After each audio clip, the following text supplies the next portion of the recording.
Good morning students. આજના સામાજિક વિજ્ઞાન વિષયના ઓનલાઈન લેક્ચરમાં ફરીથી આપ સર્વનું હાર્દિક સ્વાગત છે. આજે આપણે પાઠ 13 સંસાધનોનું જતન અને સંરક્ષણ એની અંદર આગળના ટોપિક વિશે ચર્ચા કરશું. આગળનો ટોપિક આખો આપણે પૂરો થઈ જાય અને પાઠ છે એની પણ આજે પૂર્ણાહુતિ થઈ જશે. પછી આપણે થોડો પાઠનું રિવિઝન કરી લઈશું અને ત્યાર પછી આ પાઠની જે પીડીએફ છે એ સ્વાધ્યાય પોથીની એ તમને વોટ્સએપમાં મોકલવામાં આવશે અને તમારે તેમાંથી જ પૂરો કરી લેવાનો રહેશે. આપણે પહોંચ્યા છીએ પાઠમાં કચ્છનું રણ. ત્યાંથી શરૂઆત કરીએ તો ગુજરાત રાજ્યની ઉત્તર પશ્ચિમ સરહદે કચ્છનું રણ આવેલું છે. આપણા ગુજરાત રાજ્યની અંદર જે ઉત્તર પશ્ચિમ સરહદ છે, ઉત્તર પશ્ચિમ એટલે ઉત્તર દિશા અને જે પશ્ચિમ દિશા છે એ બેની વચ્ચેનો ભાગ જ્યાં કચ્છનું રણ છે. કચ્છના રણની ઉત્તર અને પૂર્વમાં પાકિસ્તાન દેશ છે. આપણા ભારત દેશની વાયવ્ય સીમાએ પાકિસ્તાન દેશ આવેલો છે. કચ્છથી થોડું આગળ જઈએ એટલે ઉત્તર અને પૂર્વની અંદર પાકિસ્તાન દેશ છે. રાજસ્થાન રાજ્ય પણ આવેલું છે. એના બે ભાગ પડે છે. રાજસ્થાન ઉપરાંત કચ્છની અંદર જે રણ છે એમાં નાનું અને મોટું રણ જે ખંડીય છાજલી ઉંચકવાને લીધે બન્યું હોય એવું આપણને જાણવા મળે છે. ગુજરાતની અંદર કચ્છ જિલ્લામાં આવેલું જે રણ છે એમાં થરના રણનો પણ એક ભાગ છે. સફેદ રણ પણ આવેલું છે અને અહીંની જે આબોહવા છે કચ્છના રણની એ ગરમ અને સૂકી હોય છે. આપણને ખબર છે, આપણે સાયન્સમાં પણ છઠ્ઠા ધોરણમાં ભણી ગયા છીએ કે રણની આબોહવા એકદમ ગરમ અને સૂકી હોય છે. રણમાં દિવસે એકદમ ગરમી થાય છે, તડકો પડે તો ખૂબ, અને રાત્રે વધારેમાં વધારે ઠંડી પડતી હોય છે. દિવસે રણ વિસ્તાર હોય તેનું તાપમાન ખૂબ ઊંચું હોય છે અને રાત્રિના સમયે તાપમાન ખૂબ નીચું જોવા મળે છે. રાજસ્થાન, ગુજરાતની અંદર કચ્છ, આ બધા વિસ્તારોમાં તાપમાન આપણને ઉનાળામાં પણ ખૂબ વધારે જોવા મળે છે. ત્યાં રહેતા છે સાપ, વીંછી, ઉંદર જે પોતાના દર બનાવીને રહેતા હોય છે રણની રેતીમાં અંદરના ભાગમાં. તો એ દિવસ દરમિયાન અંદર રહે છે, જ્યારે રાત પડે ત્યારે બહાર નીકળે છે. કેમ કે દિવસના સમયે ખૂબ ગરમી પડતી હોય છે એટલે દરમાં રહેવાથી જે રણની રેતીમાં બખોલ બનાવીને દર બનાવે છે તો એ રણની અંદર રેતીમાં એમને ખૂબ ઠંડુ લાગતું હોય છે દિવસના સમયે, એટલે અંદર રહે છે. ત્યારે રાતનો સમય થાય ત્યારે આ બધા જે જીવજંતુઓ છે એ બહાર નીકળતા હોય છે, કેમ કે રાત્રે બહાર ઠંડી હોય છે. તો રણની આબોહવા આવી રીતે ગરમ અને સૂકી જોવા મળે છે. કચ્છની અંદર સફેદ રણ પણ છે, એ એની આગવી વિશેષતા આપણે ગણી શકીએ. કચ્છના રણની અંદર જે નાનું રણ છે એમાં ઘુડખર નામના પ્રાણીઓ પણ જોવા મળે છે, જંગલી ગધેડા જેને આપણે કહીએ છીએ. કચ્છના રણમાં જોવા મળતી વનસ્પતિઓ અને પ્રાણી જીવન છે એ પણ વૈવિધ્યતાસભર છે. રણમાં આપણે બાવળ, બોરડી, થોર જેવી વનસ્પતિઓ જોવા મળે છે. કચ્છના રણમાં વસતા લોકોનું જીવન ધોરણ છે એ પણ આપણે જોઈ શકીએ છીએ. કચ્છમાં રણમાં વસતા લોકો છે એનો પહેરવેશ છે, એની સંસ્કૃતિ, એની બોલી એ પણ અલગ તરી આવે છે. કચ્છના જોવાલાયક સ્થળો પણ ખૂબ છે, જેમ કે માંડવી છે અને ઘોરડો, કચ્છનું જે રણ છે. આ ઉપરાંત કચ્છની અંદર ઘણા બધા જોવાલાયક સ્થળો પણ આપણે જોઈ શકીએ છીએ. વનસ્પતિ અને ત્યાંનું પ્રાણી જીવન વિશે જો આપણે વાત કરવા જઈએ તો કચ્છના રણમાં બન્ની વિસ્તાર આવેલો છે, જ્યાં વિવિધ પ્રકારના ઘાસ અને કાંટાળા, ઝાખરા પણ આપણને ત્યાં જોવા મળતા હોય છે. કચ્છના રણને આગળ વધતું અટકાવવા માટે ગાંડા બાવળના વૃક્ષો વાવવામાં આવ્યા છે. જો રણને વધતું અટકાવવું હોય તો બાવળ છે એની આખી લાઈન હરોળ બનાવવામાં આવે છે, ગાંડા બાવળના વૃક્ષો વાવવામાં આવે છે કે જેથી કરીને રણ છે એ વધતું અટકે અને રણ છે એ વધારે હોવું જોઈએ નહીં. જેટલું રણ વધારે હોય એ વિસ્તારની અંદર વરસાદ નથી પડતો અને આ ઉપરાંત ગરમી પણ ખૂબ લાગતી હોય છે. કચ્છના મોટા રણની અંદર સુરખા, ફ્લેમિંગો જોવા મળે છે આ ઉપરાંત લાવરી, ઘોરાડ, કુંજ, સારસ વગેરે અન્ય પક્ષીઓ પણ આપણે જોવા મળે છે. ઘોરાડ પક્ષી છે એ અત્યારે એની જાતિ લુપ્ત થવાના આરે છે. ઘુડખર, જંગલી ગધેડા જોવા મળે છે. નીલગાય જોવા મળે છે. રોજડા જેને આપણે કહીએ, સોનેરી શિયાળ, હેણોતરો, નાર, ઝરખ, ચિંકારા હરણનો પ્રકાર છે, કાળિયાર, એ દરેક આપણને કચ્છના રણની અંદર જોવા મળે છે. ત્યાંના લોકોનું જીવન કેવું છે? તો કચ્છના લોકોનું જીવન છે એકદમ વૈવિધ્યતા સભર જોવા મળે છે. અહીંના લોકો જે ઘેટા બકરા, ગાય ભેંસ, ઊંટ, ગધેડા જેવા પ્રાણીઓનો ઉછેર કરતા હોય છે. દરિયા કિનારાના વિસ્તારમાં લોકો વહાણવટું કરે છે. માછીમારી અને જે કોઈ દરિયાની અંદર જે દરિયાઈ જીવો હોય એને પકડવાના વ્યવસાયથી રોજગારી પણ મેળવતા હોય છે. કેટલાક વિસ્તારોમાં વિશિષ્ટ આબોહવા હોવાથી ત્યાં ખારેક, દાડમ, નાળિયેરી, કચ્છી કેસર કેરીનો પાક પણ લેવામાં આવે છે. અહીં મુખ્ય ખેતી પાક બાજરી છે. કચ્છનો મુખ્ય ખેતી પાક બાજરી, યાદ રાખજો. ખાસ દાડમ, નાળિયેરી અને કચ્છની કેસર કેરી બરાબર ખૂબ પ્રખ્યાત છે. એનો પાક અહીંયા લેવામાં આવે છે. કચ્છના લોકો વિશિષ્ટ પ્રકારનું ભરતગૂંથણ, હસ્તકલાના વ્યવસાયમાં જોડાયેલા છે. આધુનિક ઉદ્યોગોના વિકાસથી પણ રોજગારીનું પ્રમાણ વધતું જાય છે. પ્રવાસન ઉદ્યોગ પણ ખૂબ ઝડપી વિકસ્યો છે કચ્છમાં. ઘણા બધા લોકોને રોજગારી પ્રાપ્ત થઈ છે. કચ્છની જે ભૌગોલિક પરિસ્થિતિ છે એના કારણે પેરાગ્લાઇડિંગ જેવી જે સાહસિક પ્રવૃત્તિઓ છે એ પણ આપણે જોઈ શકીએ છીએ. તો કચ્છના લોકોનું જે લોકજીવન છે, તેનું વનસ્પતિ અને પ્રાણી જીવન છે, એ દરેકની અંદર આપણને વિવિધતા જોવા મળે છે. તો અહીંયા આપણને જે પર્યાવરણ, જે આપણા કુદરતી સંસાધનો છે, એ દરેક સંસાધનોનું આપણે વિવેકપૂર્વક ઉપયોગ કરી અને એનું જતન અને સંવર્ધન કરવું જોઈએ. જેટલા વર્ષો સુધી આ પ્રાણીઓ છે, એની જાતિ છે, એનું અસ્તિત્વ ટકી રહે ત્યાં સુધી એના આપણા પ્રયત્ન હોવા જોઈએ. એમને કોઈ પ્રકારની મુશ્કેલી કે નુકસાન ન પહોંચે એ બાબતનું આપણે ખાસ ધ્યાન રાખવું જોઈએ. કચ્છની અંદર જ્યારે 2001માં ભૂકંપ આવ્યો હતો પછી આખું કચ્છ છે એ એમાં આખા કચ્છનો વિનાશ આપણે જોઈ શકીએ છીએ. પણ ધીમે ધીમે કરી અને આખું કચ્છ ફરીથી ઊભું થઈ ગયું. આપણે આગળના પાઠની અંદર જોઈએ તો આપત્તિ વ્યવસ્થાપનની અંદર કે જ્યારે ભૂકંપ જેવી પરિસ્થિતિ આવે ત્યારે બધો વિનાશ થઈ જાય છે. મોટા મોટા હોસ્પિટલો હોય કે સ્કૂલ હોય કે બસ સ્ટેન્ડ હોય કે XYZ કોઈ પણ જે જગ્યા હોય એ બધી જગ્યાઓને નુકસાન પહોંચતી હોય છે. બધાનો વિનાશ થઈ જાય એટલે લોકો છે એને કોઈ પ્રકારની સુવિધા પ્રાપ્ત થાય નહીં. કોઈને હોસ્પિટલમાં જવું હોય તો હોસ્પિટલની સુવિધા ન મળે, બાળકો છે સ્કૂલમાં ન જઈ શકે, ઘણા બધા લોકો મૃત્યુ પણ પામે. તો આવી પરિસ્થિતિ કચ્છમાં આવી હતી.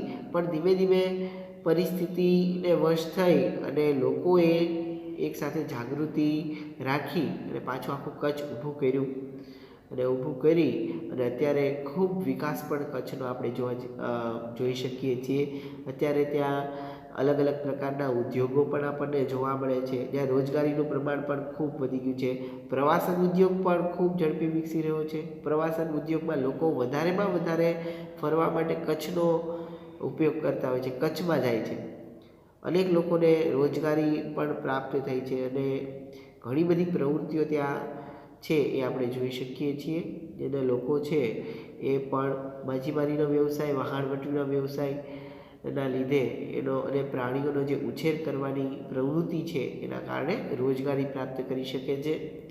પાઠ અહીંયા આપણે પૂરો કરીએ છીએ, પણ એક વખત ફરીથી આખા પાઠનું થોડું રિવાઇઝ કરી લઈએ. સંસાધનોનું જતન સંરક્ષણની અંદર તો સંસાધન કોને કહેવાય? કુદરતી પદાર્થો જે કે માનવ નિર્મિત જે સંસાધનો છે જે આપણને મળી આવતા હોય પૃથ્વી ઉપરથી, એને આપણે સંસાધનો કહીએ છીએ. એ સંસાધનોની અંદર જળ, જમીન, વનસ્પતિ અને ખનિજ એ આપણી કુદરતી બક્ષિસ છે, કુદરતી સંસાધનો છે. રાષ્ટ્રીય અર્થતંત્રની કરોડરજ્જુ સમાન આ સંસાધનો છે. તો આપણે આ સંસાધનો છે એને ચોકસાઈ, વિશિષ્ટતાથી ઉપયોગ કરવો જોઈએ. સામાન્ય રીતે સંસાધનો મર્યાદિત છે પણ લોકોની સંખ્યા વધુ છે. સંસાધન મર્યાદિત અને લોકો છે એની જરૂરિયાતો અમર્યાદિત બની ગઈ છે. એના કારણે આપણે સંસાધનોને વધુ ઉપયોગી બનાવવા માટે અનેક પ્રકારની ટેકનોલોજી પણ અત્યારે જોઈ શકીએ છીએ. સંસાધનોના પ્રકારની જો વાત કરવામાં આવે તો બે પ્રકાર છે. એક છે કુદરતી સંસાધન અને બીજું છે માનવ નિર્મિત સંસાધન, જેની પણ આપણે વાત કરી લીધી. તો ભૂમિ, જળ, ખનિજ એ કુદરતી સંસાધનો. કુદરતીની અંદર પણ બે પ્રકાર પડે છે, જૈવિક, અજૈવિક. જૈવિકની અંદર ભૂમિ, હવા, જળ એ જંગલ કુદરતી સંસાધનો જ છે બધા. અને જૈવિકની અંદર છે એ આપણે ભૂમિ, હવા, જળનો સમાવેશ કરી શકીએ, જમીનનો. અને જ્યારે જંગલો છે અને કોઈ પ્રાણીઓ હોય એ જૈવિક સંસાધનો છે કે જેની અંદર જીવ હોય એવા સંસાધનો. અને અજૈવિકની અંદર ભૂમિ, હવા, જળ, જમીન. ઔદ્યોગિક એકમો, પછી સ્મારકો હોય, ચિત્રકલા હોય, કોઈ સામાજિક સંસ્થા છે, આ બધા માનવ નિર્મિત સંસાધનો. કેમ કે મનુષ્યમાં રહેલી જ્ઞાન, બુદ્ધિ, કૌશલ્ય, એનું સ્વાસ્થ્ય અને એનામાં રહેલા જે ગુણો છે એના કારણે માનવ નિર્મિત જે સંસાધનો છે એ ઉત્પન્ન થયેલા જોવા મળે છે. કુદરતી સંસાધનોમાં વિકાસ માટે માનવ સંસાધનનું હોવું પણ ખૂબ અનિવાર્ય છે. આગળ જોઈએ.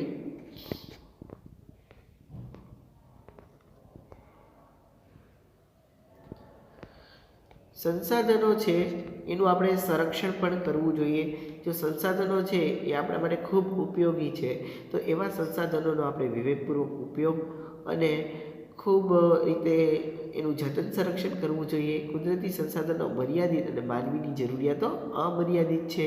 ટેકનોલોજી પણ ખૂબ વિકસિત થઈ ગઈ છે અને એટલી બધી ગંભીર પરિસ્થિતિ આવશે અને આપણે ખરાબ પરિણામ ન ભોગવવું હોય તો એના માટે ભવિષ્યની પેઢીઓ માટે સંસાધનોનું રક્ષણ કરવું એ આપણી સૌની ફરજ છે. એનો વિવેકપૂર્વક ઉપયોગ કરવો જોઈએ. સંસાધનો છે એની અંદર બે પ્રકારના સંસાધનો આપણે ગણી શકીએ. એક છે એ અખૂટ સ્ત્રોત છે અને એક છે એ ખાલી થઈ જાય એવા સ્ત્રોત છે. તો જેની અંદર સૌર ઉર્જા, સામુદ્રિક ઉર્જા, જળ ઉર્જા, પવન ઉર્જા, ભૂઉષ્મી ઉર્જા, આ બધી એવી ઉર્જા છે કે જેનો આપણે ઉપયોગ કરીએ, એક વખત ઉપયોગ કર્યા પછી ફરીથી એનો ઉપયોગ આપણે કરી શકીએ છીએ. જ્યારે પેટ્રોલિયમ, ખનિજ, કોલસો, કુદરતી વાયુ આ બધાનો આપણે ફરીથી ઉપયોગ કરી શકતા નથી. તો આપણે એના માટે અખૂટ ઉર્જાનો સ્ત્રોત છે સૌર ઉર્જા, સામુદ્રિક ઉર્જા, જળ ઉર્જા, ભૂઉષ્મી ઉર્જા, એનો આપણે વધારેમાં વધારે ઉપયોગ કરવો જોઈએ. જ્યારે કોલસો, કુદરતી ગેસ, સેન્દ્રીય કચરો, લાકડું એ બધાનો ઉપયોગ છે એ આપણે ઓછા પ્રમાણમાં કરવો જોઈએ કે જેથી કરી નજીકના ભવિષ્યમાં આપણી બીજી પેઢી હોય એને પણ આ જે જથ્થો છે એ મળતો રહે. ભૂમિ સંસાધન, જળ સંસાધન, જંગલ, કૃષિ, ખનિજ, પ્રાણી સંસાધન આ દરેક વિશે આપણે માહિતી પ્રાપ્ત કરી લીધી છે. ફરીથી આપણે એના વિશે થોડી ડિટેલમાં માહિતી પ્રાપ્ત કરીએ. જમીન, આપણી પૃથ્વીનું ઉપરનું પડ જેમાં વનસ્પતિ ઊગે એને જમીન કહેવામાં આવે છે. અનેકવિધ કણોનું બનેલું પાતળું પડ છે. ખડકના નાના નાના ટુકડા, કાંકરા, માટી, રજ એ બધા અજૈવિક છે, રેગોલિત કહેવામાં આવે છે. અને જૈવિક દ્રવ્યો એ બંને હવા અને પાણી સાથે ભળે એટલે જમીન બને. ખેતીના સંદર્ભમાં પણ દેશનો આર્થિક વિકાસ છે દેશની જમીનની ગુણવત્તા અને એના પ્રકાર ઉપર આધાર રાખે છે. જમીનના પ્રકારની જો વાત કરવામાં આવે તો ICAR દ્વારા ભારતની જમીનને કુલ 8 પ્રકારમાં વહેંચવામાં આવે છે. કાપની જમીન, રાતીલાલ જમીન, કાળી જમીન, લેટરાઇટ જમીન, રણ પ્રકારની જમીન, પર્વતીય જમીન અને જંગલ પ્રકારની જમીન, દલદલ પ્રકારની જમીન. આવી અલગ અલગ પ્રકારની 8 પ્રકારની જમીન જે કૃષિ સંશોધન પરિષદ છે ICAR ભારત દ્વારા એના 8 પ્રકારમાં વહેંચવામાં આવી છે. જમીનનું પણ ધોવાણ થતું હોય તે ધોવાણ અટકાવવું જોઈએ, એનું આપણે સંરક્ષણ કરવું જોઈએ. તો ગતિશીલ પાણી આવતું હોય કે ગતિશીલ હવા આવતી હોય ત્યારે જમીનના જે ઉપલા કણો છે એનું ઝડપથી કુદરતી બળ દ્વારા બીજા સ્થળે સ્થળાંતર થઈ જતું હોય ત્યારે જમીનનું ધોવાણ થાય છે. તો જમીનનું ધોવાણ થાય એટલે ખેતીની અંદર ઉપજ ન આવે, પાક સારો ન આવે. જમીનનું ધોવાણ અટકાવવા માટે આપણે પગથિયા પદ્ધતિથી ખેતી કરવી જોઈએ, બંધ બાંધવા જોઈએ, ચરણ પદ્ધતિ પર નિયંત્રણ રાખવું જોઈએ, વધારેમાં વધારે વૃક્ષોનું વાવેતર કરવું જોઈએ. ભૂમિનું સંરક્ષણ કરવા માટે પહાડી ઢોળા ઉપર વૃક્ષો ઉછેરવા જોઈએ. રણ નજીકના ક્ષેત્રમાં હોતા જે પવન છે એને રોકવા જોઈએ, વૃક્ષોની હારમાળા ઉગાડવી જોઈએ, ચરાણ પદ્ધતિ અટકાવી, ફળદ્રુપતા જેને ગુમાવી બેઠેલા છે એવી જમીનમાં પુનઃ સેન્દ્રીય પદાર્થનું ઉમેરણ કરવું જોઈએ.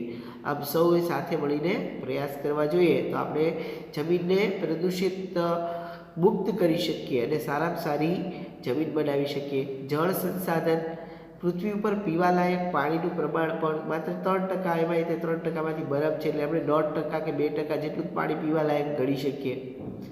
ત્રીજો ભાગ પૃથ્વીમાં જળ વિસ્તાર છે, ખાલી 1 ભાગ જ તે જમીન વિસ્તાર આવેલો છે. 71% ભાગની અંદર તમને ખબર છે કે પાણી છે ને 29% ભાગની અંદર જ જમીન વિસ્તાર છે.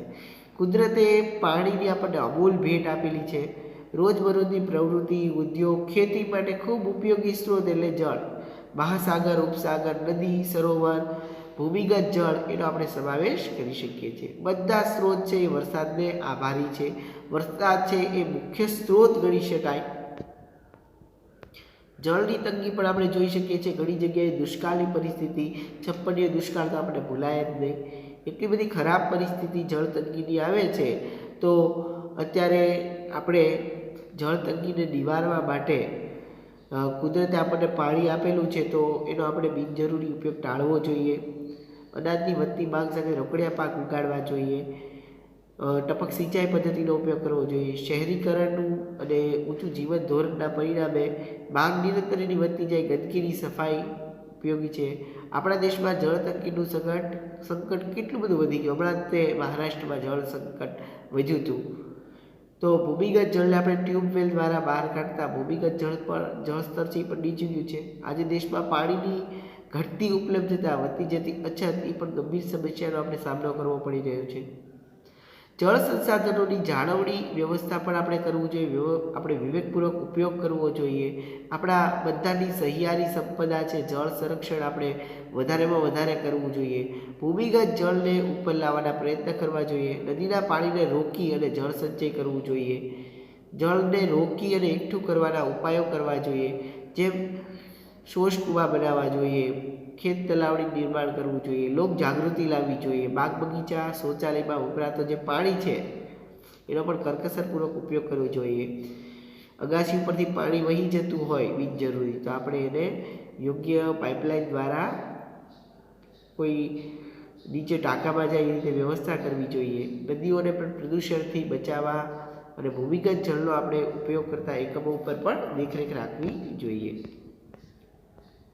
ખનિજ સંસાધનો વિશે પણ આપણે જોયું હતું કે ઔદ્યોગિક ક્રાંતિ પછી ખનિજોનું મહત્ત્વ પણ ખૂબ વધી ગયું છે. ભારત પાસે પૂરતા પ્રમાણમાં ખનિજ સંપત્તિ હોવાથી વિશ્વના દેશો સાથે આપણે કદમ પણ મિલાવી શકીએ છીએ. ટેકનોલોજીનો યુગ આવ્યો, બરાબર. અત્યારનો યુગ છે અણુયુગ છે, પાષાણ યુગ, તામ્રયુગ, કાંસ્ય યુગ, લોહયુગ. અત્યારનો અણુયુગ છે, ટેકનોલોજીનો યુગ છે. માણસ ક્યાંથી ક્યાં પહોંચી ગયો છે એ પણ આપણે જાણીએ છીએ. તો ખનિજ સંપત્તિ આજે પણ ખૂબ મોટા પ્રમાણમાં એનો ઉપયોગ થવા લાગ્યો છે. લોકોએ કરકસરપૂર્વક ખનિજ સંપત્તિનો ઉપયોગ કરવો જોઈએ. વન અને વન્યજીવ સંસાધનો, જંગલોનું પણ ખૂબ મહત્ત્વ આપણે આંકી શકીએ છીએ. જંગલો આપણા માટે ખૂબ ઉપયોગી છે. જંગલમાંથી શાક, સાલનું, ઇમારતી લાકડું, ઘરનું ફર્નિચર આપણે બનાવીએ છીએ. ચીડના લાકડામાંથી રમતગમતના સાધનો બને છે. વાંસનામાંથી ટોપલા, ટોપલી, કાગળ, રયોન. જંગલમાંથી લાખ, ગુંદર, મધ, ઔષધિ. જંગલમાં રહેતી પ્રજાને પણ આજીવિકા પૂરી પાડવામાં આવે છે. જંગલનું આર્થિક મહત્ત્વ, પર્યાવરણ મહત્ત્વ પણ છે. જંગલની આબોહવા પણ વિષમ છે તો વધુ વરસાદ લાવવા માટે ઉપયોગી છે. ભૂમિગત જળને ટકાવી રાખવા પણ મદદરૂપ થાય છે. ઓક્સિજન, કાર્બન ડાયોક્સાઇડનું સમતોલન જાળવી રાખે છે જંગલ. જમીનનું ધોવાણ અટકાવે, આપણને શુદ્ધ ઓક્સિજન વાયુ આપે ને કાર્બન ડાયોક્સાઇડ વાયુનું પોતાની અંદર શોષણ કરે છે. અવાજનું, ધ્વનિનું પણ શોષણ કરે છે આ જે વૃક્ષો છે. તો વૃક્ષોની આપણે તો જેટલી કિંમત આંકી એટલી ઓછી છે. અંદમાન નિકોબાર દ્વીપ સમૂહ, મિઝોરમ, મણિપુર, ત્રિપુરા, અરુણાચલ પ્રદેશ, આમાં ખૂબ વધારે વૃક્ષો આવેલા છે. 60%થી પણ વધારે વૃક્ષો છે. 11.18% વિસ્તારમાં જંગલ છે. વન નીતિ અનુસાર 33% વિસ્તારમાં જંગલ હોવા જોઈએ. ભારતની અંદર 23%માં જ છે. વનનું પણ સંરક્ષણ કરવું જોઈએ. વન સંરક્ષણ માટે આપણે પ્રદૂષણની અંદર વધારો જો જંગલ આડેધડ વિનાશ થયા છે, માનવી પોતાની મોજ શોખની પ્રવૃત્તિ માટે પર્યાવરણનો નાશ કરી રહ્યો છે, એના કારણે જંગલોનો નાશ થયો છે, એના કારણે પ્રદૂષણમાં વધારો થયો છે, વરસાદ ઘટ્યો છે, દુષ્કાળ આવે છે, જમીનનું ધોવાણ થાય છે, પશુ પક્ષીઓની સંખ્યા અમુક આપણે લુપ્ત થતી ઘટતી જોવા મળે છે, તાપમાનમાં વધારો થયો છે, આપણે પ્રાકૃતિક સૌંદર્યને પામી નથી શકતા.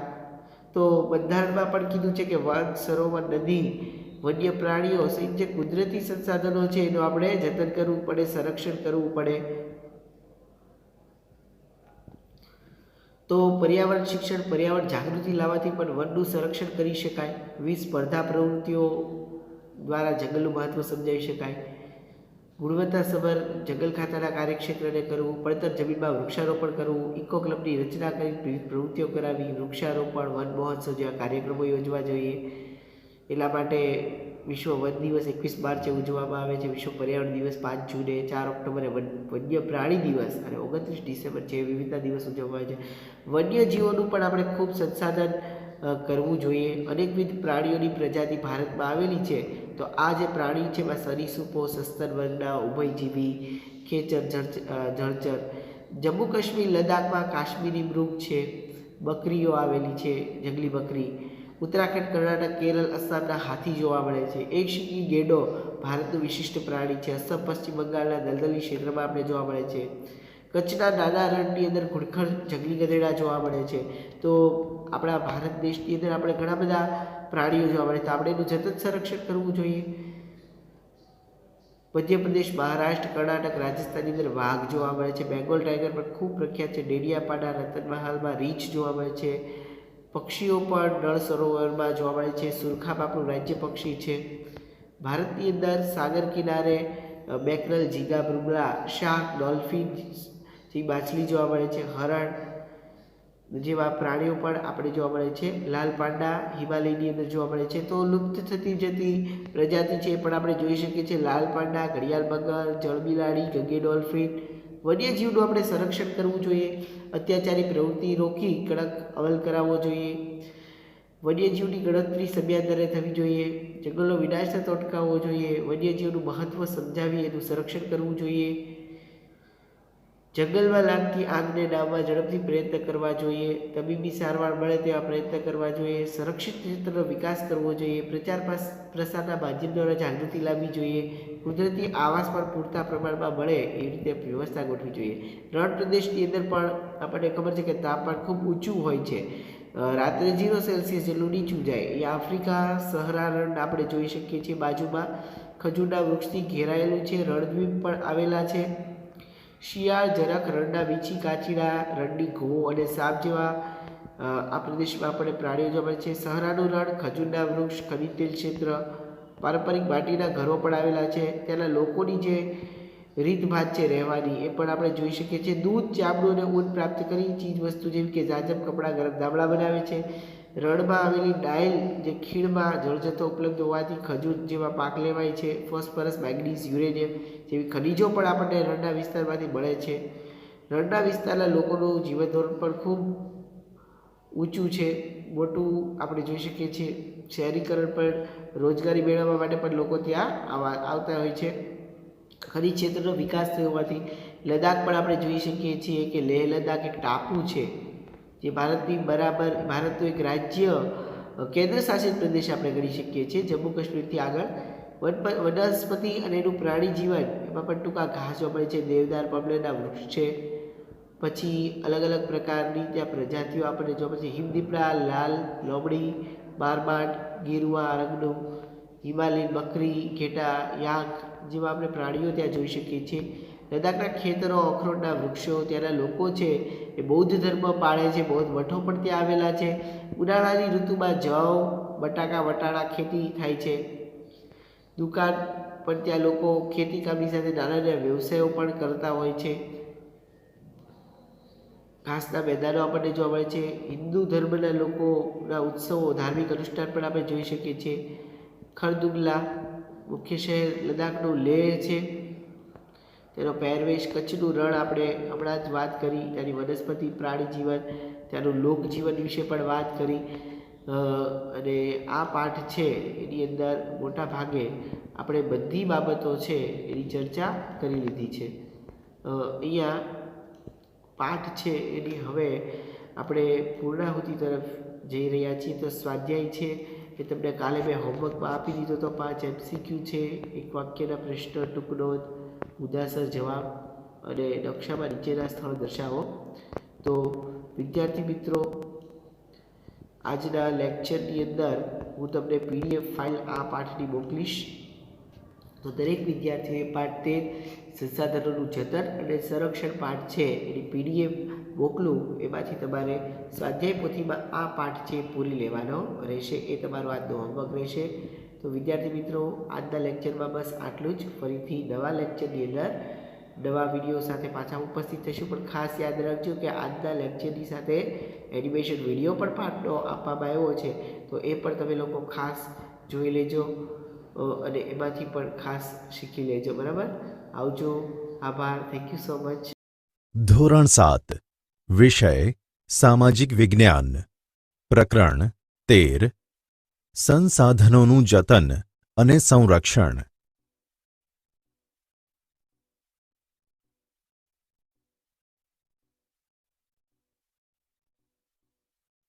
કુદરતી સંસાધનો. પૃથ્વી પર કુદરતી રીતે એટલે કે આપમેળે સર્જાયેલા, સરળતાથી મળી આવતા અને માનવીને ઉપયોગમાં આવતા કુદરતી પદાર્થોને કુદરતી સંસાધનો કહે છે. આ સંસાધનોના 3 પ્રકાર છે. 1. ભૂમિ અને જમીન સંસાધનો. 2. જળ સંસાધન. 3. ખનિજ સંસાધન. 1. ભૂમિ અને જમીન સંસાધનો. વૃક્ષોના સમૂહને જંગલો કહેવામાં આવે છે.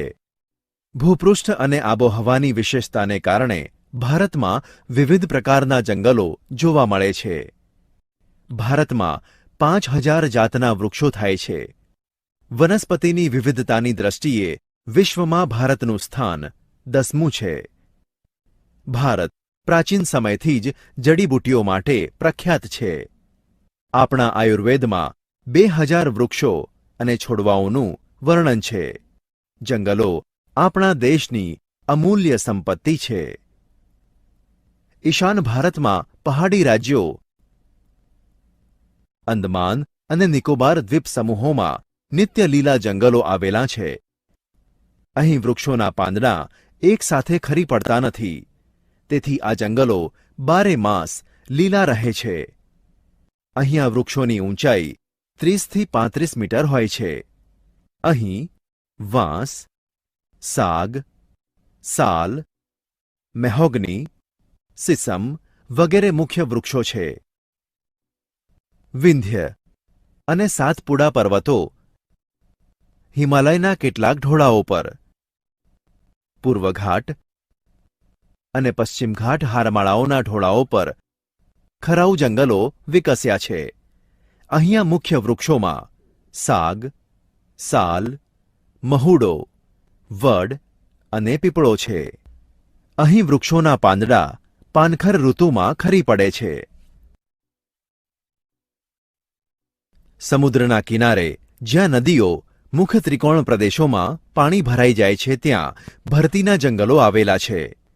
ગંગાના મુખ ત્રિકોણમાં બનેલું જંગલ સુંદર વન તરીકે વધુ જાણીતું બન્યું છે. અહીં તાડ, કેવડો, સુંદરી, ચેર વગેરે વૃક્ષો આવેલા છે. હિમાલય તથા પશ્ચિમ ઘાટના ઊંચા પર્વતીય વિસ્તારોમાં શંકુદ્રુમના જંગલો બન્યા છે. અહીંયા દેવદાર, પાઇન, સ્પ્રુસ વગેરે વૃક્ષો ગીચ પ્રમાણમાં ઉગે છે. નૈઋત્ય પંજાબ, પશ્ચિમ હરિયાણા, રાજસ્થાન, ઉત્તર પ્રદેશના દક્ષિણ અને પશ્ચિમ પ્રદેશોમાં કાંટાળી વનસ્પતિના જંગલો આવેલા છે. આમાં બોરડી, થોર, ખીજડો, બાવળ વગેરે વૃક્ષો જોવા મળે છે. વાતાવરણના રક્ષક એટલે વૃક્ષો. આ વાક્ય સાંભળતા જ વૃક્ષો અને જંગલોનું મહત્વ સમજાઈ જાય છે. તો ચાલો સમજીએ કે આ જંગલોનું મહત્વ કેટલું છે. જંગલોનું મહત્વ. જંગલો વિવિધ પેદાશો આપે છે. જંગલોથી દેશને અનેકવિધ લાભ થાય છે. જંગલોના કેટલાક મુખ્ય પ્રદેશો અને કેટલાક ગૌણ પ્રદેશો છે. સુંદરવનમાં થતા સુંદરીના વૃક્ષોમાંથી હોડી કે સ્ટીમરો બને છે. વાંસમાંથી ટોપલા, ટોપલી, સાદડી, રમકડાં, ફર્નિચર વગેરે કલાત્મક નમૂના બનાવવામાં આવે છે. તાડ અને ખજૂરીના પાનમાંથી સાવરણી અને ખેરના વૃક્ષોમાંથી કાંથો બનાવવામાં આવે છે. દેવદાર અને ચીડના લાકડામાંથી કાગળનો માવો, દવા તથા ચાની પેટીઓ, દિવાસળી, રમતગમતના સાધનો અને કૃત્રિમ રેસાઓ બનાવવાના ઉદ્યોગ વિકસ્યા છે. ચીડના રસમાંથી ટર્પેન્ટાઇન બને છે. લાખનો ઉપયોગ વાર્નિશ, છાપકામની શાહી, વિદ્યુતના કેટલાક સાધનો અને ગ્રામોફોન બનાવવામાં થાય છે. આપણે આગળ જોયું તેમ આ જંગલો આપણને ઘણી બધી રીતે ઉપયોગી થાય છે. પણ આ ત્યારે જ શક્ય બને જ્યારે આપણે જંગલોનું સંવર્ધન કરતા રહીએ. આ માટે આપણે કેટલીક બાબતો અમલમાં મૂકવી જોઈએ. બેફામ થતા વૃક્ષોના છેદન પર અંકુશ મૂકવો જોઈએ. ગેરકાયદેસર વૃક્ષ કાપતી વ્યક્તિને કડક સજાઓ કરવી જોઈએ. પડતર જમીનોમાં વૃક્ષારોપણ કાર્યને વધારવું જોઈએ. સૌર ઉર્જા, બાયોગેસ, પવન ઉર્જા વગેરે તેમજ અન્ય ઉર્જા સ્રોતોનો વધુમાં વધુ ઉપયોગ કરવો જોઈએ. આ માટે નાગરિકોને જાગૃત કરવા અને તે માટે જરૂરી સહાય પૂરી પાડવી જોઈએ. જંગલોનો વૈજ્ઞાનિક રીતે વિકાસ થાય તે માટે વધુ પ્રમાણમાં જંગલોના સંશોધનની સંસ્થાઓ સ્થાપવી જોઈએ. વન સંરક્ષણ માટે પ્રત્યેક દેશવાસી પોતાની ફરજ બજાવે તેવું વાતાવરણ તૈયાર કરવું જોઈએ. 2. જળ સંસાધનો. ભારતમાં જળ સંસાધનોમાં નદીઓ, સરોવરો, સાગરોનો સમાવેશ થાય છે. ભારતની નદીઓને તેની ઉત્પત્તિ, સ્વરૂપ અને વિશેષતાઓને આધારે બે ભાગમાં વહેંચવામાં આવે છે. 1. ઉત્તર ભારતની નદીઓ. 2. દક્ષિણ ભારતની નદીઓ. ઉત્તર ભારતની નદીઓ સિંધુ, ગંગા, યમુના, બ્રહ્મપુત્રા એ ઉત્તર ભારતની નદીઓ છે. આ નદીઓમાં 12 માસ પાણી રહે છે. ગંગા નદીએ તેના મુખ પાસે ફળદ્રુપ મુખ ત્રિકોણીય રચના કરી છે. ગંગા અને બ્રહ્મપુત્રા જળમાર્ગ તરીકે પણ ઉપયોગી છે. આ ઉપરાંત ઝેલમ, ચિનાબ, રાવી, બિયાસ, સતલુજ જેવી નદીઓ વહે છે. બિહારમાં વહેતી કોશી નદીમાં દર વર્ષે ભયંકર પૂર આવે છે. તે બિહારના ઘણા વિસ્તારોને નુકસાન પહોંચાડે છે. હવે જાણીએ દક્ષિણ ભારતની નદીઓ વિશે. નર્મદા, તાપી, મહાનદી જેવી નદીઓ મધ્ય ભારતમાં આવેલા પર્વતોની હારમાળામાંથી વહે છે. નર્મદા અને તાપી પશ્ચિમ તરફ વહી અરબ સાગરને મળે છે, જ્યારે ગોદાવરી, કૃષ્ણા, કાવેરી, તુંગભદ્રા પૂર્વ તરફ વહી બંગાળની ખાડીને મળે છે. આ બધી નદીઓ અસમતળ પ્રદેશમાંથી વહેતી હોવાથી ઊંચા સીધા ઢોળાવોને કારણે જળધોધ રચે છે. આથી આ બધી નદીઓ જળમાર્ગ તરીકે ઉપયોગી નથી, પરંતુ સિંચાઈ અને જળવિદ્યુત માટે આ નદીઓના પાણીનો ઉપયોગ કરવામાં આવે છે.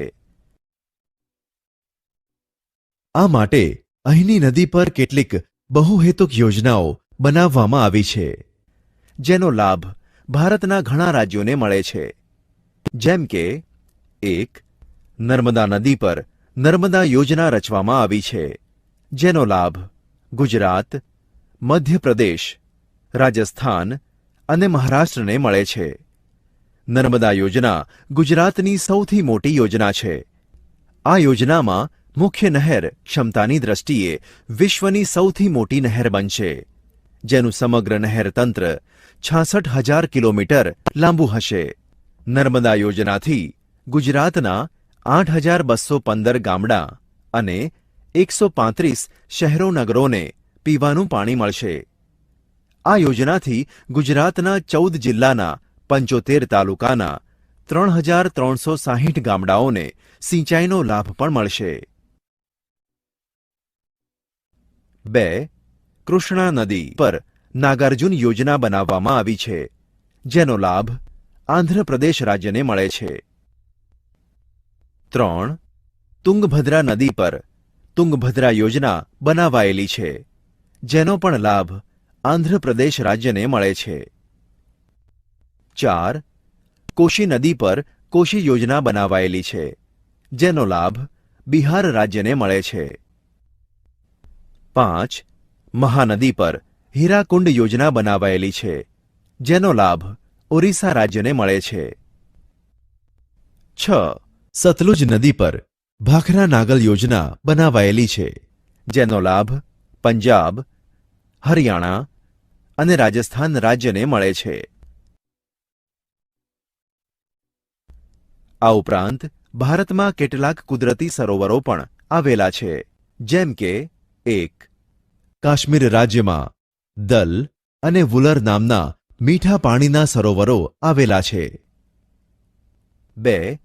આંધ્રપ્રદેશ રાજ્યમાં કોલાર નામનું મીઠા પાણીનું સરોવર આવેલું છે. 3. તમિલનાડુ રાજ્યમાં પુલિકટ નામનું ખારા પાણીનું સરોવર આવેલું છે. 4. ઓરિસ્સા રાજ્યમાં ચિલ્કા નામનું ખારા પાણીનું સરોવર આવેલું છે. 5. રાજસ્થાન રાજ્યમાં સાંભર નામનું ખારા પાણીનું સરોવર આવેલું છે. 6. ગુજરાત રાજ્યમાં નળ સરોવર નામનું મીઠા પાણીનું સરોવર આવેલું છે. આ સાથે સાથે ભારતમાં કેટલાક કૃત્રિમ સરોવરો પણ આવેલા છે. વિદ્યાર્થી મિત્રો, આ સરોવરો કયા કયા છે તે તમારે જાણવું જ હશે, તો ચાલો તેના વિશે પણ જાણીએ. 1. હિમાચલ પ્રદેશ રાજ્યમાં સતલુજ નદી પર ગોવિંદ સાગર નામનું સરોવર આવેલું છે. 2. આંધ્રપ્રદેશની કૃષ્ણા નદી પર નાગાર્જુન સાગર અને માંજરા નદી પર નિઝામ સાગર આવેલા છે. 3. ગુજરાત રાજ્યમાં નર્મદા નદી પર સરદાર સરોવર આવેલું છે. 4. મધ્યપ્રદેશ રાજ્યમાં ચંબલ નદી પર ગાંધી સાગર આવેલું છે.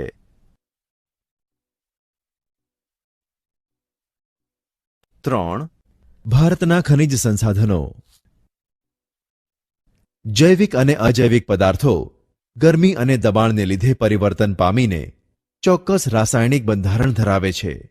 આવા પદાર્થોને ખનિજ કહે છે. પૃથ્વીના આંતરિક ક્ષેત્રોમાંથી ખનિજો શુદ્ધ સ્વરૂપે મળતા નથી. તેમાં અશુદ્ધિઓ હોય છે, તેથી તેને અયસ્ક કહે છે. દાખલા તરીકે લોહ અયસ્ક. અયસ્કનું શુદ્ધિકરણ કર્યા પછી જ વિવિધ ખનિજો શુદ્ધ સ્વરૂપે મળે છે. ખનિજો આપણને કુદરતે આપેલી અમૂલ્ય ભેટ છે. આ ખજાનો પેટાળમાં હજારો વર્ષોની પ્રક્રિયા બાદ તૈયાર થાય છે. આ સંસાધનો રાષ્ટ્રીય અર્થતંત્રની કરોડરજ્જુ છે. દેશના લોકોની આર્થિક શક્તિ અને સમૃદ્ધિનો આધારસ્તંભ આ સંસાધન પર રહેલો છે. આ ખનિજોને 3 ભાગમાં વહેંચી શકાય છે. 1. ધાતુમય ખનિજો, જેમ કે લોહ અયસ્ક, તાંબુ, જસત, કલાઈ, નિકલ, પારો, પ્લેટિનમ વગેરે. 2. અધાતુમય ખનિજો, જેમ કે હીરા, માણેક, ચૂનાનો પથ્થર, ચિનાઈ માટી, ડોલોમાઇટ, બોક્સાઇટ, ફ્લોરસ્પાર, ચિરોડી, અકીક, calcite, silica, graphite, potash, phosphate વગેરે. 3. સંચાલન શક્તિના ખનિજો જેમ કે કોલસો, કુદરતી વાયુ, પેટ્રોલિયમ, યુરેનિયમ, થોરિયમ, રેડિયમ વગેરે. આપણે જે ખનિજોની વાત કરી એ બધી ખનિજો ભારતના અલગ અલગ રાજ્યોમાંથી મળી આવે છે. જેમ કે 1.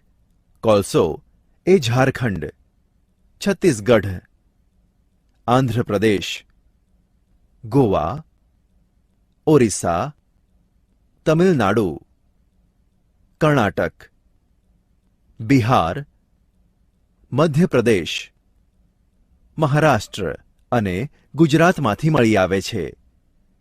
2. મેંગેનીઝ એ આંધ્રપ્રદેશ, ગોવા, ગુજરાત, રાજસ્થાન, ઝારખંડ, ઓરિસ્સા, તમિલનાડુ, કર્ણાટક, પશ્ચિમ બંગાળ, મહારાષ્ટ્રમાંથી મળી આવે છે. 3.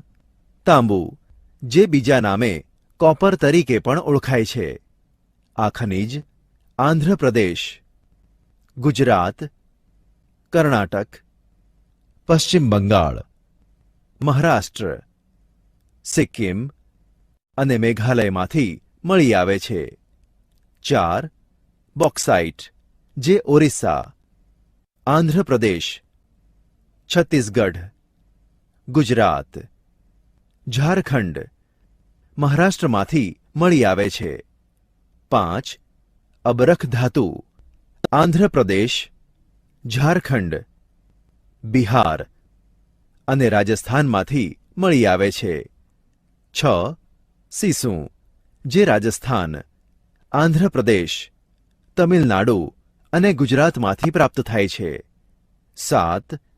ચૂનાના પથ્થર જે મધ્યપ્રદેશ, છત્તીસગઢ, રાજસ્થાન, ગુજરાત, કર્ણાટક અને હિમાચલ પ્રદેશમાંથી મળી આવે છે. 8. સોનું જે કર્ણાટક અને આંધ્રપ્રદેશમાંથી મળી આવે છે. 9. ખનિજ તેલ અને કુદરતી વાયુ જે આંધ્રપ્રદેશ, ગુજરાત, મહારાષ્ટ્ર, અસમ અને અંદમાન નિકોબાર રાજ્યોમાંથી મળી આવે છે. 10. થોરિયમ અને યુરેનિયમ જે રાજસ્થાન અને ઝારખંડમાંથી મળી આવે છે. જુદા જુદા રાજ્યોમાંથી મળી આવતા આ ખનિજો ઘણી બધી રીતે ઉપયોગી છે. જેમ કે ખનિજોની ઉપયોગિતા. મેંગેનીઝ રાસાયણિક ઉદ્યોગોમાં, જંતુનાશક દવાઓમાં, કાચ, વાર્નિશ તથા છાપકામ ઉદ્યોગોમાં વપરાય છે. તાંબાનો ઉપયોગ વિદ્યુતના તાર, સ્ફોટક પદાર્થો, રંગીન કાચ, સિક્કા અને છાપકામમાં થાય છે. બોક્સાઇટનો ઉપયોગ વિદ્યુતના સાધનો, રંગો, હવાઈ જહાજોના બાંધકામો, કેરોસીન શુદ્ધિકરણ અને સિમેન્ટની બનાવટમાં વપરાય છે. અબરખનો ઉપયોગ રેડિયો, ટેલિફોન, વિમાન, ગ્રામોફોન, ધ્વનિ શોષક પડદા વગેરેની બનાવટમાં વપરાય છે. ફ્લોરસ્પારનો ઉપયોગ ધાતુ ગાળણ ઉદ્યોગમાં, પ્લાસ્ટિક ઉદ્યોગમાં, હાઇડ્રોક્લોરિક એસિડમાં, ચિનાઈ માટીની વસ્તુની બનાવટમાં વપરાય છે. વિદ્યાર્થી મિત્રો, હવે માનવીના શરૂઆતથી મિત્ર એવા વન્ય સંસાધન અંગે માહિતી મેળવીશું. વન્યજીવન સંસાધન. ભારતનું વન્યજીવન નિરાણું અને વૈવિધ્યસભર છે. વિશ્વના વિવિધ જીવજંતુઓ અને અનેકવિધ પ્રાણીઓની પ્રજાતિઓ ભારતમાં આવેલી છે. ભારતનું વૈવિધ્યસભર વન્યજીવન પ્રકૃતિને અનુપમ સૌંદર્ય બક્ષે છે. કર્ણાટક, કેરળ, અસમમાં મહાકાય હાથી જોવા મળે છે. તે સૌથી મોટું સસ્તન પ્રાણી છે. જંગલોમાં લાકડા ખસેડવા, માલસામાન હેરફેર કરવામાં તેનો ઉપયોગ થાય છે. એક શીંગી ગેંડો ભારતનું વિશિષ્ટ પ્રાણી છે. તે અસમ અને પશ્ચિમ બંગાળના દલદલના ક્ષેત્રોમાં વસે છે. કચ્છના નાના રણમાં ઘુડખર એટલે કે જંગલી ગધેડો અને મહામરુસ્થળના રણપ્રદેશમાં ઊંટ જોવા મળે છે. ભારતમાં સિંહ તથા વાઘ બંને જોવા મળે છે. હિંસક પ્રાણીઓમાં એશિયાઈ સિંહ ગુજરાત રાજ્યના ગીરના જંગલોમાં વસે છે. પશ્ચિમ બંગાળનો વાઘ એટલે કે રોયલ ટાઇગર એ વિશ્વભરની વાઘની 8 જાતિઓમાંથી એક છે. વાઘ મધ્યપ્રદેશ, પશ્ચિમ બંગાળ, હિમાલય વિસ્તારમાં જોવા મળે છે. હિમાલય વિસ્તારમાં તિબેટિયન રીંછ અને ગુજરાતના ડેડિયાપાડાના જંગલોમાં રીંછ જોવા મળે છે. દીપડા, ઝરખ, નીલગાય, વરુ, કાળિયાર, મૃગ વગેરે જેવા પ્રાણીઓ ભારતમાં જોવા મળે છે. લંગૂર, ગિબિન અને હુલોક તેમજ માકડા વગેરે વાંદરાની જાતિઓ દેશના જંગલોમાં વસે છે. ભારતમાં પક્ષીઓની વિવિધતા અજોડ છે. બતક, બાજ, પોપટ, કાબર, કબૂતર, મેના વગેરે જાતિના પક્ષીઓ ખૂબ જ મોટી સંખ્યામાં જોવા મળે છે. ભારતના ખ્યાતનામ પક્ષીઓમાં રાષ્ટ્રીય પક્ષી મોર અતિ સુંદર છે. તેના પીંછાને કારણે ઘણો જ રળિયામણો લાગે છે. 2 ફૂટથી વધુ ઊંચાઈવાળું સારસ અને સૌથી વજનદાર પક્ષી ઘોરાડ આકર્ષણ પક્ષીઓ છે. કચ્છના મોટા રણમાં કાદવ કીચડના ઢગ બનાવીને સુરખાબ પક્ષીઓ ઈંડા મૂકે છે. રાજસ્થાનના વિશ્વ પ્રસિદ્ધ કેવલાદેવ રાષ્ટ્રીય ઉદ્યાનમાં 2.5 લાખ કરતાંય વધુ પક્ષીઓનું નિવાસસ્થાન છે.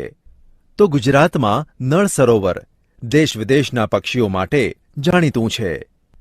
ભારતના પૂર્વ પશ્ચિમ સાગર કિનારામાં મેકરલ, ઝીંગા, બુમલા, પોમ્ફ્રેટ, હેરિંગ, સાયમન, શાર્ક, ડોલ્ફિન વગેરે જાતના પુષ્કળ માછલા મળી આવે છે. આ બધા જ પ્રાણીઓના રક્ષણ અને સંવર્ધન માટે ભારત સરકારે અભયારણ્યો અને રાષ્ટ્રીય ઉદ્યાનો બનાવ્યા છે. ભારતમાં 490 અભયારણ્યો અને 89 રાષ્ટ્રીય ઉદ્યાનો આવેલા છે. જેમાંથી કેટલાક રાષ્ટ્રીય ઉદ્યાનો વિશેની જાણકારી મેળવીએ. 1. અસમ રાજ્યમાં કાઝીરંગા રાષ્ટ્રીય ઉદ્યાન આવેલું છે, જે ગેંડા, જંગલી ભેંસો અને હરણ માટેનું છે. 2. રાજસ્થાનમાં થરના રણનું રાષ્ટ્રીય ઉદ્યાન આવેલું છે, જે રણના વરુ, રણની બિલાડી અને ઘોરાડ માટેનું છે. 3. મધ્યપ્રદેશમાં કાન્હા નામનું રાષ્ટ્રીય ઉદ્યાન આવેલું છે, જે વાઘ અને સાબર માટેનું છે. 4. ગુજરાત રાજ્યમાં ગીર રાષ્ટ્રીય અભયારણ્ય આવેલું છે, જે સિંહ, દીપડા અને ચિત્તલ માટેનું છે. ગુજરાત રાજ્યમાં વેળાવદર રાષ્ટ્રીય અભયારણ્ય પણ આવેલું છે, જે કાળિયાર, વરુ અને મોર માટેનું છે. 6. રાજસ્થાન રાજ્યમાં કેવલાદેવ રાષ્ટ્રીય અભયારણ્ય આવેલું છે, જે વિવિધ પક્ષીઓ માટેનું છે. 7. કર્ણાટક રાજ્યમાં બાંદીપુર રાષ્ટ્રીય અભયારણ્ય આવેલું છે, જે હાથી, રીંછ, સુવર અને જંગલી બિલાડા માટેનું છે. 8. જમ્મુ અને કાશ્મીર રાજ્યમાં દચીગામ રાષ્ટ્રીય ઉદ્યાન આવેલું છે, જે કસ્તુરી મૃગ માટેનું છે. 9. ઉત્તરાંચલ રાજ્યમાં કોર્બેટ રાષ્ટ્રીય ઉદ્યાન આવેલું છે, જે વાઘ, હાથી, દીપડા અને હરણ માટેનું છે. વિદ્યાર્થી મિત્રો, હવે આપણે લુપ્ત થતા વન્યજીવન વિશે જાણીએ. લુપ્ત થતું વન્યજીવન. ગુજરાતના જંગલોમાંથી વાઘ અને ભારતના જંગલોમાંથી ચિત્તો લુપ્ત થયેલ છે. કેટલાક પક્ષીઓ, જેમાં ચકલી, ગીધ, સારસ, ઘુવડ, ઘોરાડ અને ઘડિયાળ એટલે કે મગર, ગંગેય ડોલ્ફિન જેવા પ્રાણીઓ લુપ્ત થવાના આરે છે. ગુજરાતની નર્મદા, તાપી, સાબરમતી વગેરે નદીઓમાં જોવા મળતી જળબિલાડી સંકટમાં છે. વિદ્યાર્થી મિત્રો, હવે આપણે વિવિધ રણો અને ત્યાંના જીવન વિશે જાણીએ. રણ પ્રદેશનું જીવન. 1. સહારાનું ગરમ રણ. સહારાનું ગરમ રણ વિશ્વનું સૌથી મોટું રણ છે. આ રણ ઘણું વિશાળ છે. સહારાની આબોહવા ગરમ અને શુષ્ક છે. વરસાદ ખૂબ ઓછો પડે છે. વનસ્પતિ વિહોણા આ પ્રદેશમાં દિવસનું તાપમાન 50°C સુધી પહોંચી જાય છે, તો રાત્રિનું તાપમાન 0°C જેટલું નીચું પણ થઈ જાય છે. વનસ્પતિ અને પ્રાણી જગત. સહારાના રણમાં કાંટાળી વનસ્પતિ જોવા મળે છે. રણમાં ખજૂરના વૃક્ષોથી ઘેરાયેલા રણદ્વીપ આવેલા છે. શિયાળ, ઝરખ, રણના વીંછી, કાચિંડા, રણની ઘો અને સાપ જેવા પ્રાણીઓ આ પ્રદેશમાં જોવા મળે છે. લોકો. સહારાની વિષમ આબોહવામાં પણ લોકજીવન ધબકતું જોવા મળે છે, જેમાં બેદુઈન, તુઆરેંગ અને બર્બર જેવી જનજાતિના લોકો વસે છે. મોટાભાગે તેઓ ઘેટાં બકરા અને ઊંટ જેવા પ્રાણીઓ પાળે છે. તેમાંથી તેઓ દૂધ, ચામડું અને ઊન પ્રાપ્ત કરી જીવન જરૂરી ચીજવસ્તુઓ જેવી કે જાજમ, કપડાં, ગરમ ધાબળા બનાવે છે. રણના વિસ્તારમાં આવેલી નાઇલ ખીણમાં જળ જથ્થો ઉપલબ્ધ હોવાથી અહીં ખજૂર અને ઘઉં જેવા પાકો લેવાય છે. સહારાના રણ વિસ્તારમાં ખનિજ તેલ મળે છે. આ ઉપરાંત આ ક્ષેત્રમાંથી લોખંડ, ફોસ્ફરસ, મેંગેનીઝ અને યુરેનિયમ જેવી ખનિજો પણ મળે છે. ખનિજોનું વધુ પ્રમાણમાં ઉત્પાદન થતું હોવાથી કેટલાક પ્રદેશોના લોકજીવનમાં ખૂબ મોટા ફેરફાર થવા લાગ્યા. કાચા માટીના મકાનોના બદલે પાકા મકાન અને રોડ રસ્તા બનવાથી શહેરીકરણ પણ થઈ રહ્યું છે. વિદેશોમાંથી પણ ઘણા લોકો અહીંના તેલ ક્ષેત્રોમાં રોજગારી મેળવવા આવવા લાગ્યા છે. લદ્દાખનું રણ. ભારતની ઉત્તરે લદ્દાખ નામનો કેન્દ્રશાસિત પ્રદેશ આવેલો છે. લદ્દાખ એ ભારતનું એક ઠંડુ રણ છે, જેની ઉત્તરે કારાકોરમ પર્વત શ્રેણી અને દક્ષિણે જાસ્કર પર્વત શ્રેણી આવેલી છે. આ ક્ષેત્રની મુખ્ય નદી સિંધુ છે. ઊંચાઈના કારણે અહીં હવા ખૂબ પાતળી છે અને આબોહવા ઠંડી અને શુષ્ક છે. અહીં ઉનાળામાં તાપમાન 0°C ઉપર અને રાત્રે તાપમાન -30°C પણ નીચે ઉતરી જાય છે. અહીં વરસાદનું પ્રમાણ ખૂબ ઓછું રહે છે. વનસ્પતિ અને પ્રાણી જીવન. લદ્દાખનું ઠંડુ રણ શુષ્ક વાતાવરણ ધરાવતું હોવાથી ત્યાં ખૂબ ઓછી વનસ્પતિ છે. ફક્ત ટૂંકું ઘાસ જોવા મળે છે, જે પાલતુ જાનવરોને ચરાવવા માટે ઉપયોગમાં લેવામાં આવે છે. ખીણ પ્રદેશમાં દેવદાર અને પોપ્લરના વૃક્ષો જોવા મળે છે. લદ્દાખમાં પક્ષીઓની વિવિધ જાતિઓ જેવી કે દેવચકલી, રેડ સ્ટાર્ચ, ચૂકર, ગ્રેન્ડલા, સ્નો પાર્ટરીચ એટલે કે બરફનું તેતર, તિબેટનો સ્નોકોક, રૈવેન અને હશ જોવા મળે છે. જ્યારે પ્રાણીઓમાં હિમદીપડા, લાલ લોમડી, માર્મેટ એટલે કે મોટી ખિસકોલી, ગેરુઆ રંગનું રીંછ અને હિમાલયન તાહર જોવા મળે છે. દૂધ અને માંસ મેળવવા જંગલી બકરી, ઘેટા અને યાક પ્રાણીઓ પાળવામાં આવે છે. યાકના દૂધમાંથી તેઓ પનીર બનાવે છે અને ઘેટા બકરાના તથા યાકના ઊનનો ઉપયોગ કરી ગરમ કપડાં બનાવે છે. લોકો. લદ્દાખ તેના પહાડી સૌંદર્ય અને સંસ્કૃતિ માટે જાણીતું છે.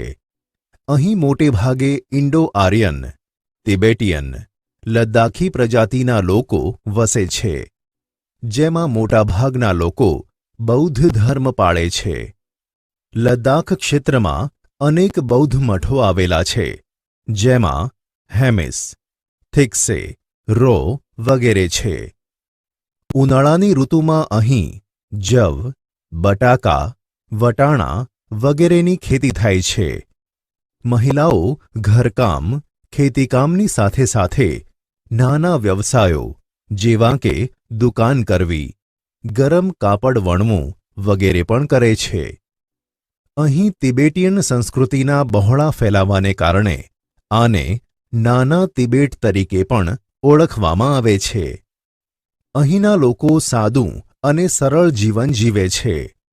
અહીંના લોકોની રોજગારી મોટે ભાગે પ્રવાસન ઉદ્યોગ સાથે જોડાયેલી છે. દેશ વિદેશથી લોકો અહીં ફરવા માટે આવે છે. અહીંના મઠો, ઘાસના મેદાનો અને હિમનદીઓ જોવાલાયક છે. સાથે સાથે અહીંના લોકોના ઉત્સવો અને ધાર્મિક અનુષ્ઠાનો જોવા એક લહાવો છે. આમ લદ્દાખનું જીવન જોવું એક અદ્ભુત લહાવો છે. લદ્દાખનું મુખ્ય શહેર લેહ છે, જે હવાઈ અને જમીન માર્ગે જોડાયેલું છે. ત્યાંથી રાષ્ટ્રીય ધોરીમાર્ગ નંબર 1A પસાર થાય છે.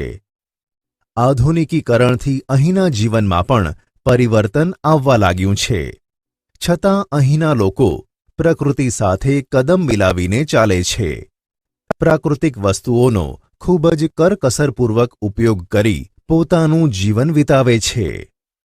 કચ્છનું રણ. ગુજરાત રાજ્યની ઉત્તર પશ્ચિમ સરહદે કચ્છનું રણ આવેલું છે. કચ્છના રણની ઉત્તર અને પૂર્વમાં પાકિસ્તાન દેશ અને રાજસ્થાન રાજ્ય આવેલા છે. તેના 2 ભાગ પડે છે, નાનું અને મોટું રણ. અહીંનો વિસ્તાર જે ખંડીય છાજલી ઊંચકવાને લીધે બન્યો હોય તેવું જાણવા મળે છે. ગુજરાતના કચ્છ જિલ્લામાં આવેલ આ રણ થરના રણનો એક ભાગ છે. અહીં સફેદ રણ પણ આવેલું છે. અહીંની આબોહવા ગરમ અને સૂકી છે. વિદ્યાર્થી મિત્રો, આપણે આગળ જોયું તેમ કુદરતી સંસાધનો માનવીના વિકાસ માટે ખૂબ જ જરૂરી અને ઉપયોગી છે. પરંતુ આ બધા સંસાધનો આપણને ત્યારે જ મદદરૂપ થઈ શકે જ્યારે આપણે તેનું યોગ્ય જતન અને સંવર્ધન કરીએ. જે માટે આપણે કેટલીક બાબતોને ધ્યાનમાં રાખવી જોઈએ. પાણી એ મહત્વનું રાષ્ટ્રીય કુદરતી સંસાધન છે. પૃથ્વીની સપાટી પર માનવીને પીવાલાયક મીઠું પાણી 2% કરતાં પણ ઓછું છે. મોટાભાગના ઉદ્યોગો પ્રદૂષિત પાણી અને ઝેરી ઘન કચરો છોડતા હોવાથી ભૂગર્ભના પાણીમાં ખૂબ જ પ્રદૂષણ થયું છે, જેથી જીવસૃષ્ટિ અને પર્યાવરણ માટે ગંભીર ખતરો પેદા થયો છે. ઉદ્યોગોના પ્રદૂષિત પાણીનો વૈકલ્પિક ઉપયોગ કરવો જોઈએ. શાળા, મહાશાળાઓના અભ્યાસક્રમોમાં વન વિકાસને પ્રાધાન્ય આપવું જોઈએ. આગને કારણે જંગલોનો નાશ ના થાય તે માટે તકેદારી રાખવી જોઈએ. ખનિજો કુદરતની ભેટ છે. તેનો વિવેકપૂર્ણ ઉપયોગ કરવો જોઈએ. ખનિજોના સંરક્ષણ માટેના વિકલ્પો શોધવા જોઈએ. ખનિજોનો ફરી ફરીને અનેક વખત ઉપયોગ થઈ શકે તેવી પ્રક્રિયાને ઉત્તેજન આપવું જોઈએ. જંગલોના વિનાશને કારણે વન્ય પ્રાણીઓનું જીવન સંકટમાં મુકાયું છે. કેટલીક પ્રજાતિઓ અમુક વિસ્તારોમાં નામશેષ થઈ ગઈ છે. પશુ પક્ષીઓના માંસ, પીંછા, હાડકાં, શિંગડાં, દાંત વગેરે મેળવવા માટે તેઓનો શિકાર કરવામાં આવે છે. આ માટે વન્ય પ્રાણીઓ અને પક્ષીઓના થતા ગેરકાયદેસર વેપાર ઉપર નિયંત્રણો મૂકવા જોઈએ. દેશના નાગરિકોને પર્યાવરણ, વન્યભૂમિ તથા વન્યજીવોની મહત્તા વિશેની જાણકારી પૂરી પાડવી જોઈએ. અભયારણ્યો અને રાષ્ટ્રીય ઉદ્યાનોનો વધુ વિકાસ કરવો જોઈએ. પ્રકૃતિ શિક્ષણ શિબિરો દ્વારા વન્યજીવો માટે નાગરિકોમાં સભાનતા કેળવાય તેવા પ્રયત્નો કરવા જોઈએ. વિદ્યાર્થી મિત્રો, આપણા સૌના સહિયારા પ્રયાસો દ્વારા જ આ બધું પાર પાડી શકીશું.